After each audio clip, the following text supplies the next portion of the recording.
midweek, and we are back with Let's Talk Entertainment here on Joy News on Multi TV. My name is Becky. There's more stories when I return. Stay tuned.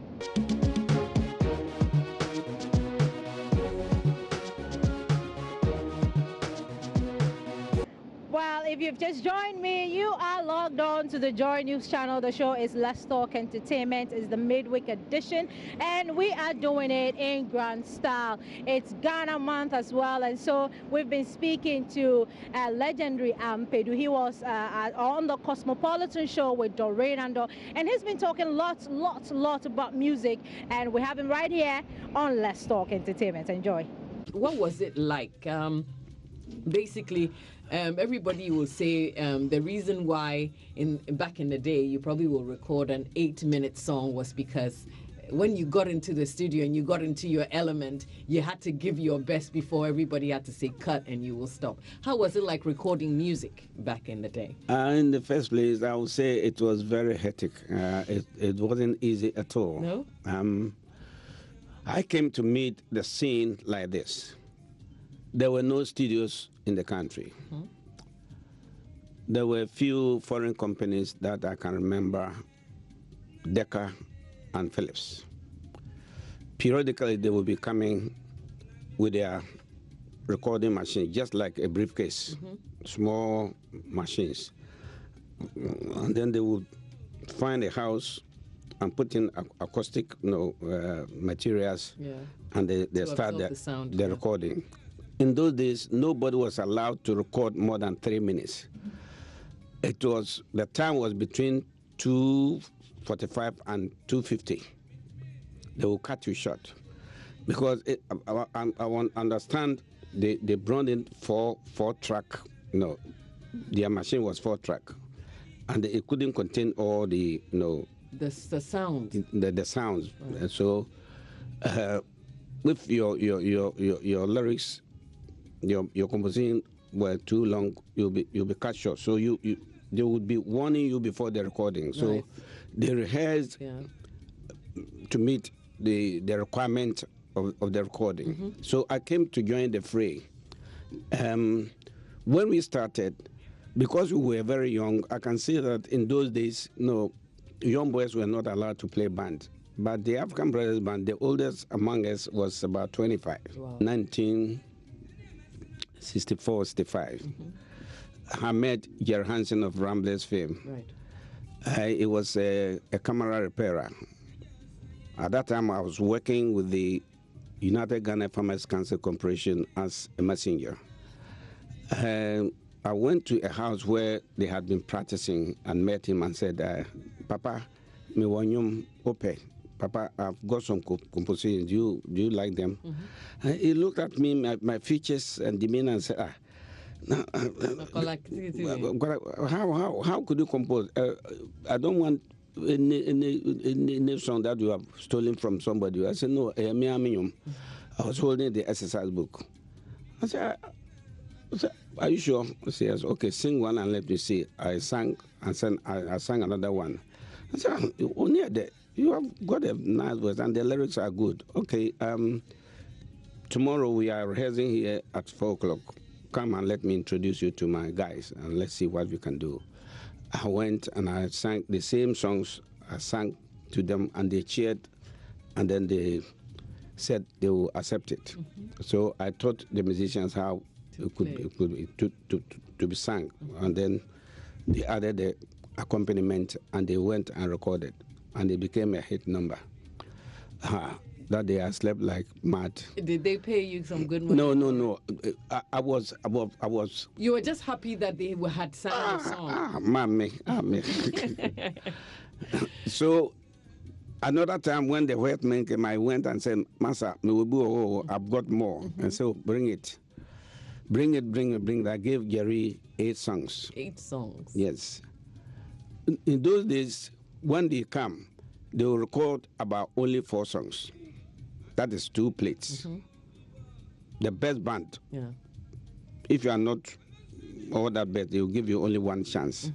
So later, I reported to him in 1966 that I haven't told you I've got a band. And I want to record, but the people said I'm a child. I said, no, you are not a child.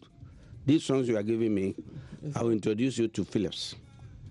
So true to his word, Phillips came and he called me and said, go and see Station Master.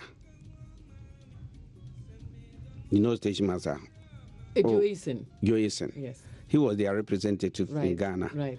So he auditioned me in Nima, Harlem Cafe. There was a bar there.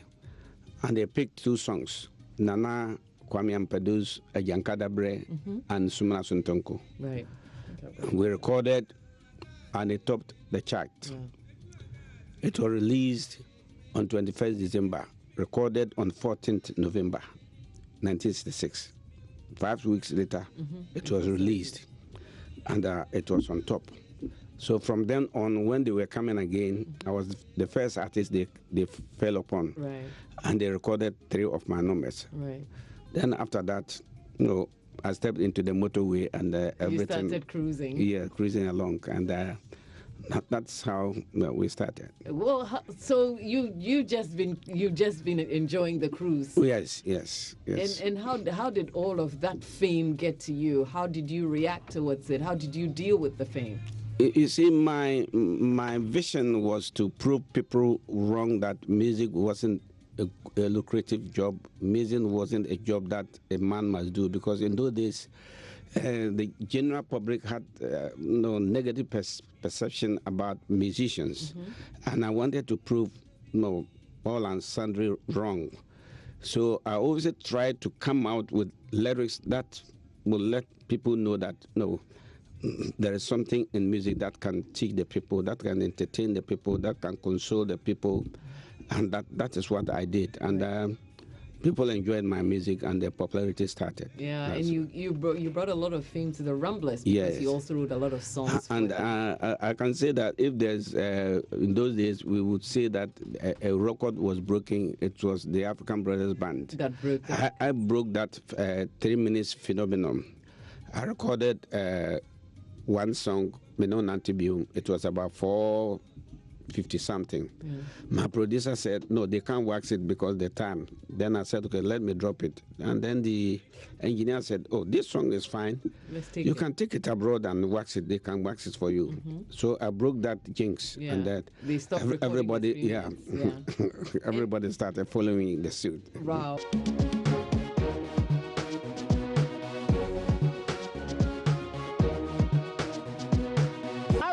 That was legendary Ampedu right here on Let's Talk Entertainment. We're hoping that we will grab an exclusive interview with him, some other time when we have him here on JoyNews. Now let's move on and talk about this young banker who is called Bafita. She is on Spotlight today. We are shining the light on her. She is a gospel musician. She is a banker turned a gospel musician, and she is hoping to change the music industry. She's hoping to win more souls for Christ, and she is hoping that her music would change lots of lives here in Ghana. We caught up with her.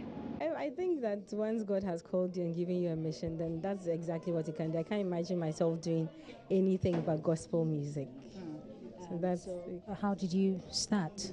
Oh, I've actually been underground for quite a while. I worked with Danny Nete for over 5 years as his backup vocalist. I've worked with Neo Kai, I've worked with Micah Stampy, I've worked with a lot of gospel artists, but I was basically underground.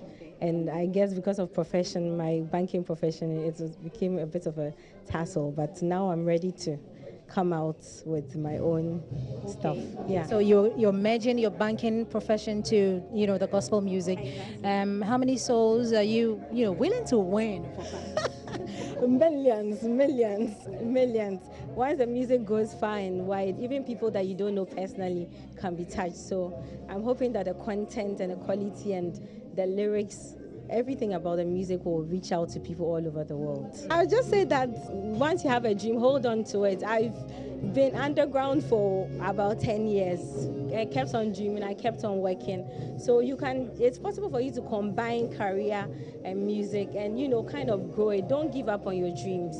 Just keep on building it, because I dreamt of this so many years ago and I was so busy working and sorting out other areas of my life, but finally it's here. So keep at it, practice, and God will do it for you. I hope you didn't quit banking though. I love my banking career. We still have the money. We still have the bank. I'm in banking, and I also do training for banking professionals. So, I'll come for some. okay, that would be great.